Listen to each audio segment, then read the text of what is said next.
देखो यार, first of all I would like to say that nobody can beat Indian mythology, क्योंकि यार मैंने इमेजिन भी नहीं किया था कि मैं एक mythological fiction based Bollywood series को इतना ज्यादा एंजॉय कर सकता हूं। तो चलो आज बात करते हैं असुर के नए सीजन के बारे में। ये वेब सीरीज बहुत ज्यादा केयरफुली क्राफ्टेड है, एज वेल एज अपने व्यूअर्स को इतना ज्यादा इंट्रीगेट कर देती है उसकी स्टोरी लाइन के अंदर, और इतना ज्यादा डीप डाइव हो जाते हैं हम लोग भी कि हम लोग कैप्टिवेट होए बिना रह ही नहीं पाते हैं शो से। ये बहुत ज्यादा कैप्टिवेटिंग भी और बहुत ज्यादा टेरिफाइंग भी है, क्योंकि जो किलर का हमारा मोटिव है वो एक्चुअली एंशिएंट टेक्स्ट जैसे वेदास होते हैं वहां से एक्सप्लेन किया गया है। तो देखो, सीजन 1 की अभी तक स्टोरी में यही बताया गया कि बहुत सारे डिजास्टर्स इवेंट्स हो चुके हैं और सीबीआई के पास अभी भी कोई लीड नहीं है कि वो शुभ जोशी, जो कि हमारा मेन असुर है, जो हमारा मेन एंटागनिस्ट है, उसको पकड़ पाए। तो यार आगे की स्टोरी यहां से स्टार्ट होती है कि जो हमारा one of the main protagonist है निखिल नायर, वो अपने पास से बहुत ज्यादा हॉन्टेड है और बहुत ज्यादा टेरिफाइड है, क्योंकि उसके पास में बहुत सारी गलतियां हो गई है। इनफैक्ट उसकी डॉटर की भी डेथ हो जाती है, जो कि वन ऑफ द स्पॉयलर्स है सीजन 1 का। यहाँ पे वो कैरेक्टर बहुत ज्यादा डेविस्टेटेड है, अपनी लाइफ से बहुत तंग आ चुका है और बहुत ज्यादा परेशान है कि एक्चुअली जितने भी लॉसेस हुए हैं वो उसकी वजह से हुए हैं। तो यहाँ पे हमें उसका एक बेसिक सा मेंटल मॉडल तो समझ में आ रहा है।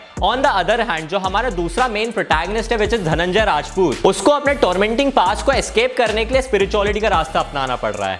मीनवाइल जो सीबीआई की टीम है उनके पास अभी भी कोई ज्यादा लीड्स है नहीं, इसलिए वो असुर को पकड़ भी नहीं पा रही है, और जितने भी नए अटैक्स प्लान कर रहा है शुभ जोशी, उसकी भनक भी नहीं है उनको। Okay, so this was the mental mindset of both of our main protagonist at the beginning of this show.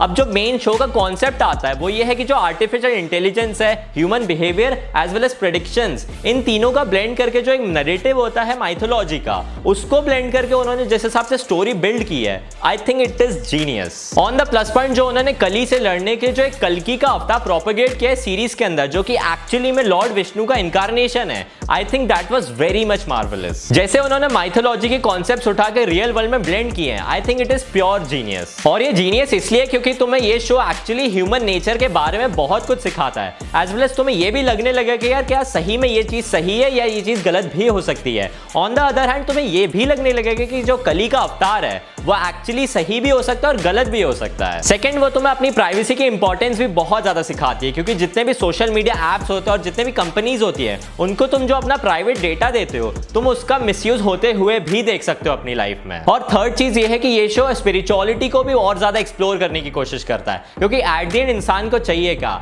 Inner peace as well as जो इसके इनर डीमंस है वो उसको कैसे ओवरकम कर सकता है, ये भी सिखाया है शो ने। And these things were like one of the core concepts of this show. और एक और चीज मुझे शो में बहुत पसंद आई है, वो है इसकी कास्टिंग। भाई इसके एक्टर्स बहुत ज्यादा ब्रिलियंटली वर्क करते हैं। पर एक चीज मुझे शो में जो नहीं पसंद आई है वो ये है कि यार इस शो को एक्चुअली थोड़ा छोटा बनाया जा सकता था।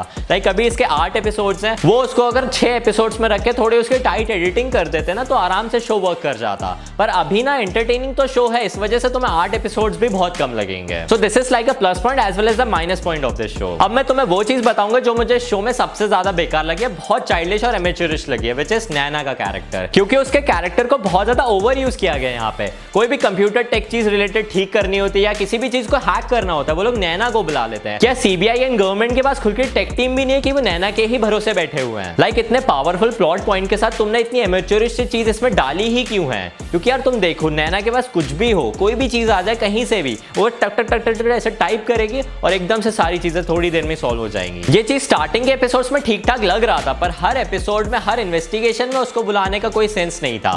ये एक्चुअली देख के ऐसे लग रहा था कि जबरदस्ती इस कैरेक्टर को इसमें बस भरा जा रहा है। पर इनके पास सबसे बड़ा ब्रह्मास्त्र तो ये था कि इनकी जो स्टोरी लाइन है वो बहुत ज्यादा वेल एक्सिक्यूटेड है, एज वेल एज जो इसके डायलॉग्स है, इसके जो स्क्रीन प्ले है, इट इज फिनोमिनल। और जो इसका डायरेक्शन है वो भी काफी ठीक ठाक ही है। पर जो एक मीडियोक्रिटी होती है किसी भी फ्लॉ के अंदर, वो एक्चुअली कवर यहाँ हो जाती है क्योंकि उनके प्लॉट पॉइंट्स बहुत ज्यादा पावरफुल है। एंड देखा जाए तो हमें शो को बहुत ज्यादा एंजॉय करने मिला भी है। और सबसे बड़ी बात कि इस शो को हमने फ्री में देखा है, कोई भी पेड ओटीटी ऐप पे नहीं देखा है। Like I know Jio cinema is also getting paid for some certain specific shows, पर इसको तो हमने फ्री में ही देखा है। ओवरऑल मैं यही कहना चाहूंगा कि असुर 2 the rise of the dark side को मैंने बहुत एंजॉय किया, क्योंकि इसकी कास्टिंग बहुत क्रिस्प है, एज वेल एज इसकी स्टोरी लाइन फिनोमिनल है। अब इस सीजन को कंक्लूड करने के लिए मैं तुम्हें एक चीज जरूर बताना चाहूंगा जो मैंने शो से समझा है। So basically Asur is not a person, it is basically an ideology.